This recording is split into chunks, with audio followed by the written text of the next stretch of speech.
মুহূৰ্তত মই উপস্থিত আছোঁ ৰূপহীয়াত সমষ্টিৰ ২ নং বৰালিমাৰীত আৰু ইয়াত দেখা গৈছে যি ডিং হিলগাট মাথাউৰি ওপৰত যি পকী পথ নিৰ্মাণ কৰা হৈছিলে ব্লক কিটাৰে যি পথ নিৰ্মাণ কৰা হৈছিলে এই পথ এবছৰ নহওঁতে এই পথ আচলতে মাজে মাজে এই পথ জহি খহি গৈছে ইটাসমূহ জহি খুলি গৈছে আৰু বৃহৎ বৃহৎ গাঁতৰ সৃষ্টি হৈছে আৰু যিহেতু ২ নং বৰালিমাৰীত এনেকুৱা কেইবাটাও গাঁতৰ সৃষ্টি হৈছে আৰু যি গাঁতৰ বাবে এই ঠাইত আচলতে এক ভয়ংকৰ দুৰ্ঘটনা সংঘটিত হোৱাৰ সম্ভাৱনা দেখা দিছে মোৰ সহযোগী আপোনালোকক সেই সামগ্ৰিক পৰিৱেশ দেখাব এয়া হ'ল এই পথছোৱা আপোনালোকে চাওক যিহেতু প্ৰায় এবছৰমান হৈছে এই পথছোৱা নিৰ্মাণ কৰাৰ আৰু এইদৰে এক বৃহৎ গাঁতৰ সৃষ্টি হৈছে আৰু এই গাঁতৰ বাবে যিকোনো সময়ত এক ভয়ানক আচলতে দুৰ্ঘটনা সংঘটিত হোৱাৰ সম্ভাৱনা আছে মোৰ লগত ইয়াৰে এজন স্থানীয় লোক আছে তেখেতৰ পৰা আমি এই বিষয়ে জানিব চেষ্টা কৰিম হয় কি ক'ব যি দেখা গৈছে ইয়াত এক বৃহৎ গাঁতৰ সৃষ্টি হৈছে কি ক'ব গাঁতটাতো ভয়ানক হৈ গৈছে কিমান দিন হৈছে পথছোৱা নিৰ্মাণ কৰা 2 বছৰমান 1-2 বছৰমান হৈছে এনেকুৱা যে গাঁত সৃষ্টি হৈছে এই পথেৰে দেখা গৈছে দিনে নিশা গাড়ীসমূহ চলাচল কৰা দিনে ৰাতি আৰু বেছি চলে কি গাড়ী যায় নে বেছি মাছৰ গাড়ী চব্জিৰ গাড়ী মাছ আৰু চব্জিৰ পৰা চব্জি গাড়ী অসমৰ বিভিন্ন ঠাইত যায় ইয়াত যদি দুৰ্ঘটনা সংঘটিত হয়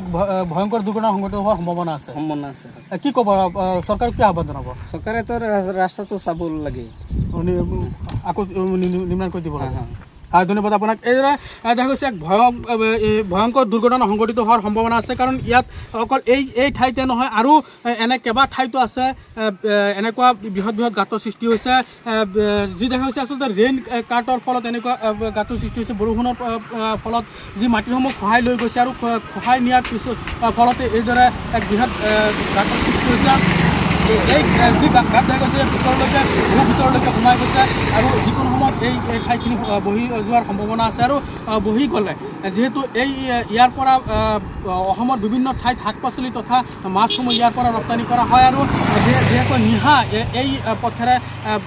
গাড়ী চলাচল কৰা বেছি দেখা যায় ইয়াৰ যি স্থানীয় ৰাইজে তেওঁলোকে আমাক কোৱা মতে নিশাহে বেছি গাড়ীসমূহ চলে কাৰণ ট্ৰাকসমূহ নিশা চলে কাৰণ ইয়াৰ পৰা মাছ আৰু শাক পাচলি অসমৰ বিভিন্ন ঠাইত ৰপ্তানি কৰা হয় আৰু যি এই গাঁতৰ বাবে তেওঁলোকে আশংকা কৰিছে যে এই গাঁতৰ বাবে এক ভয়ানক দুৰ্ঘটনা সংঘটিত হোৱাৰ সম্ভাৱনা দেখা দিছে আৰু যাৰ বাবে অসম চৰকাৰক তথা স্থানীয় প্ৰশাসনক তেওঁলোকে আহ্বান জনাইছে এই গাঁতছোৱা মেৰামতি কৰি এই অকল এই গাঁতে নহয় ইয়াৰ আহে বাহে থকা আৰু কেইবাটাও গাঁত আছে এই পথছোৱাত আৰু এই গাঁতসমূহ মেৰামতি কৰি দিবৰ কাৰণে চৰকাৰ তথা প্ৰশাসনক স্থানীয় ৰাইজে আহ্বান